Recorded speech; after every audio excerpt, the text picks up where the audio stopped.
If you want to be free, stop being afraid of conflict. There is a silence within us, one we mistake for peace. But listen closely and you'll hear it. It's trembling. It's hiding. It's afraid. Afraid of the raised voice. Afraid of being misunderstood. Afraid of judgment. Afraid to confront what must be confronted. We think peace is the absence of noise, but in truth, it is the presence of strength. Freedom does not come to those who flee conflict. It comes to those who meet it with a still soul and a sharpened mind. And we, you and I, we have work to do. Because this world will test us, people will test us, and the greatest war will be fought inside our own ribs. We must understand, avoiding conflict is not strength. It is a kind of slow self-betrayal. It is the art of dying while pretending to be alive. And the Stoics knew this. Marcus Aurelius wrote, "You have power over your mind, not outside events. Realize this, and you will find strength." Conflict is not an outside event. It's a mirror. It shows us who we are. And if we run from it, we run from ourselves. So today, let us journey deep, past the shallow comfort of false peace, past the fear of other people's opinions, into the realm where Stoic warriors rise. We are not here to avoid fire. We are here to endure it, shape ourselves in it, and come out fortified. Let us begin. Chapter 1. The Lie of Peace Without Friction. There's a lie we've been told since childhood, that the best life is the one with no arguments, no enemies, no friction. Be nice, they say. Keep your head down. Don't rock the boat. And so we learn to silence our voice, to nod when we disagree, to laugh when we're hurt, to smile when we want to scream. But silence is not peace. It is a graveyard of our real thoughts, a mausoleum where our strength goes to die. Epictetus warned us against this illusion. He said, "Freedom is the only worthy goal in life. It is won by disregarding things that lie beyond our control." And what lies beyond our control? The reactions of others, their judgment, their praise, their disdain. If we live our lives based on avoiding conflict with others, we give them the keys to our emotional cage. That is not freedom. That is slavery dressed in courtesy. Conflict is not the enemy. Fear of it is. Why? Because it makes cowards of us. And a man who cannot stand for his own values will kneel before the world's lies. We were not made to kneel. Chapter 2. The Stoic View of Conflict.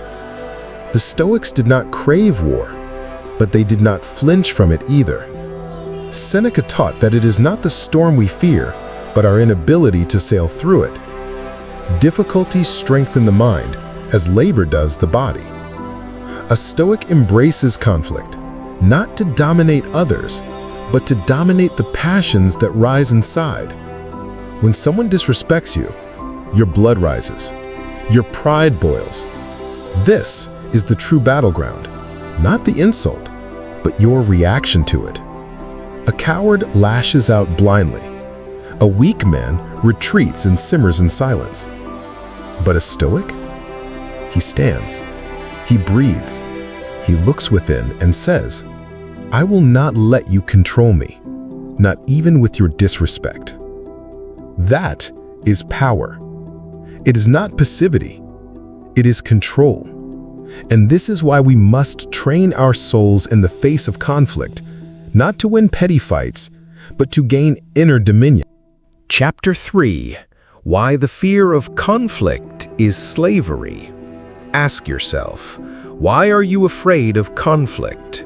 Is it the words they might say? Is it the judgment in their eyes? Is it the fear of being misunderstood or disliked? then you are not free. You are chained to their opinion. A truly free soul does not fear being disliked because they are anchored in principle. They know their values, and they will not trade them for approval. This is the Stoic standard, to walk the earth with spine and silence. Epictetus reminds us, if you want to improve, be content to be thought foolish and stupid. You will be mocked, you will be tested. But if your soul is calm and your mission clear, no voice can shake you. You are not here to be liked, you are here to be true. Chapter 4. Lessons from the Ancient Fire. Imagine the man standing in the heart of Rome, stone walls around him, a crowd shouting, a senate plotting, and within all this chaos, he is calm. That man is Marcus Aurelius, an emperor, a philosopher, a man whose name we still whisper when we speak of strength and poise. He lived in an empire filled with betrayal, civil unrest, plague, war, and yet his words, written only for himself, shine through time. You have been made by nature for endurance, not for ease, not for comfort, but for endurance. Marcus did not hide from conflict. He ruled with it. He grew through it. He walked through fire, not because he loved the flame, but because he loved the soul that emerged from it. What can we learn from him? That adversity is the sculptor of character. That conflict, external or internal, is not something to fear, but something to wield. The man who never faces resistance never becomes who he is meant to be. Just as iron sharpens under friction, we sharpen under challenge. Not all fire is destructive. Some flames are meant to forge. Chapter 5. Emotional Warfare, Inside and Out. We often speak of enemies, but the greatest enemy is not outside. It is within. It is not the insult that wounds you. It is your ego. It is not their anger that disorients you. It is your reaction to it. Stoicism is not about stone-faced emotionlessness. It is about recognizing emotion and choosing your response. Let that sink in. It is not the storm that breaks the ship. It is the failure to steer. Someone speaks harshly to you. Do you instantly rise in rage? Then they are your master. Someone mocks your dreams. Do you crumble inside? Then they have stolen your strength. No, we reclaim it. We do not allow others to steer the ship of our soul. We meet their fire with clarity, their chaos with calm, their bitterness with dignity. Because true warfare is the conquest of the self. And in this war, there are no swords, only choices. Chapter 6. Self-control as ultimate freedom.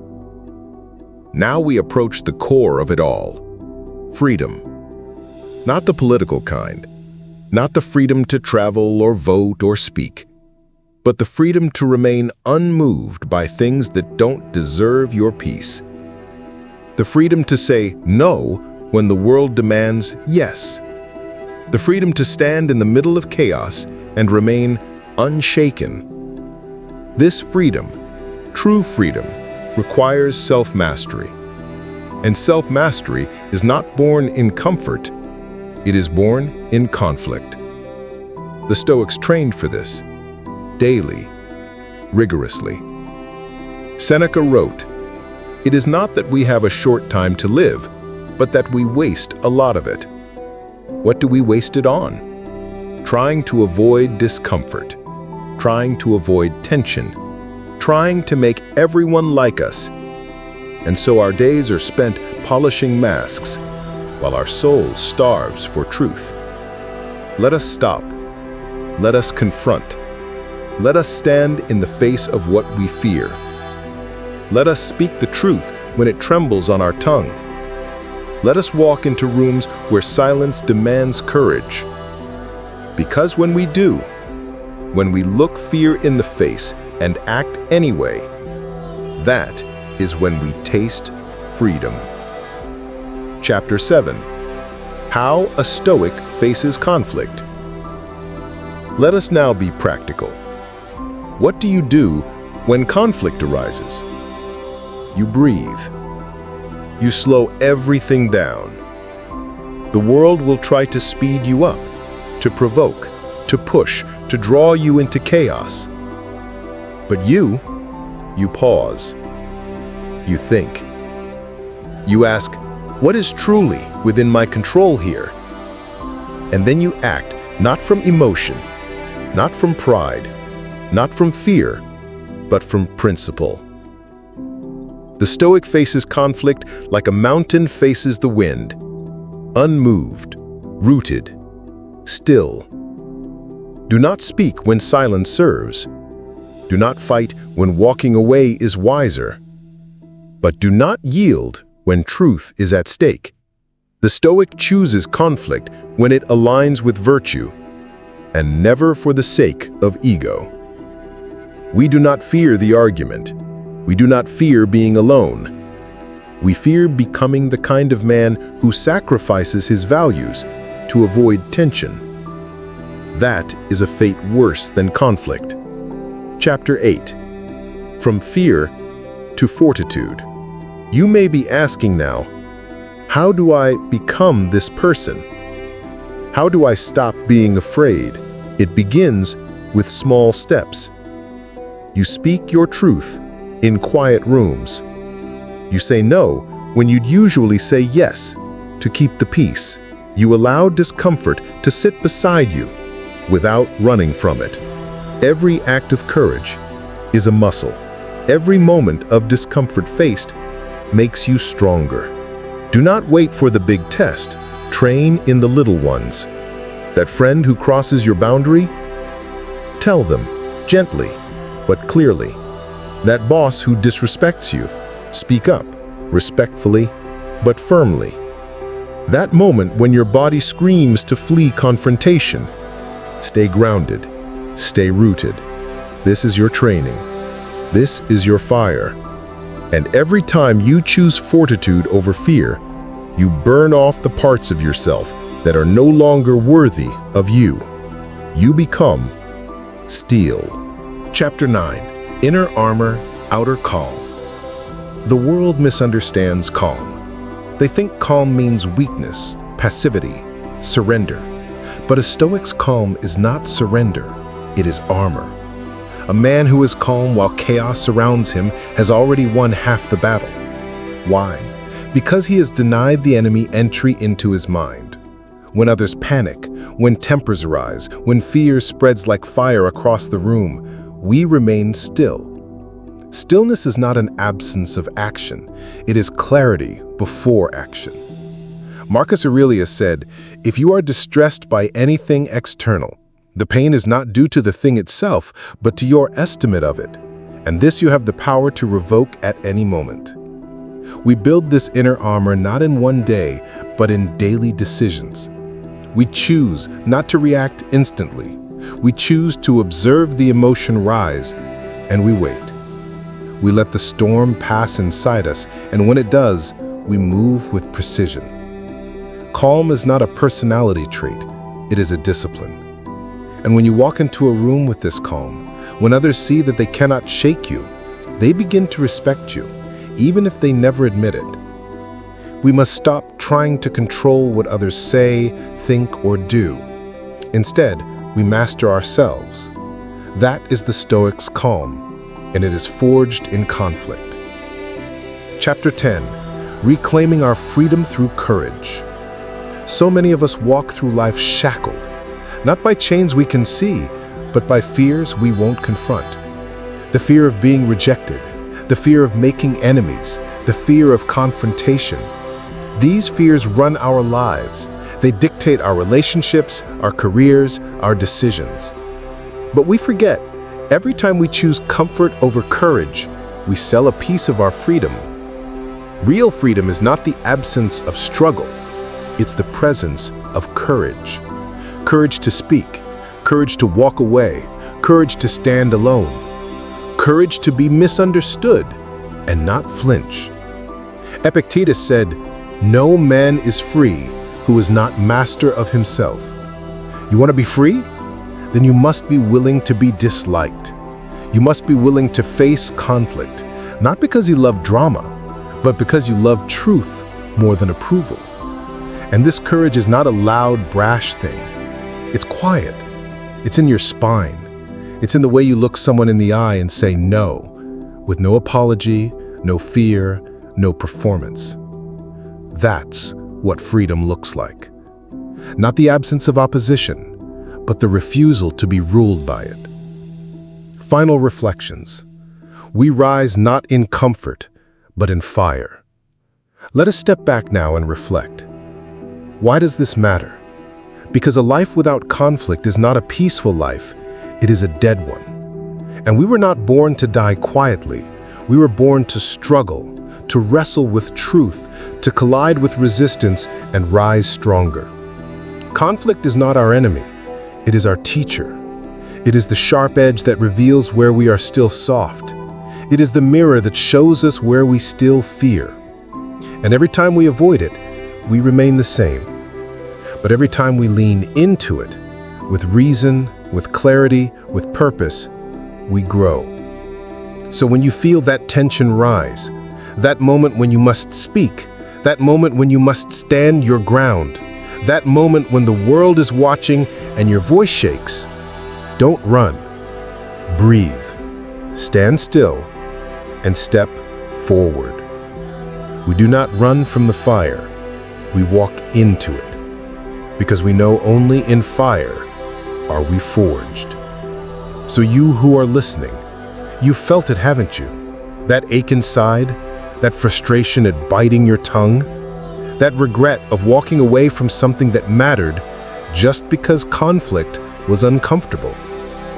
Let this be the last day you serve fear. Let this be the first day you serve truth. The Stoics weren't saints. They were men. Men who were broken and bold, afraid but disciplined, alone but never lost. They bled inside, but they stood tall. You can too. This path is not easy, but it is yours.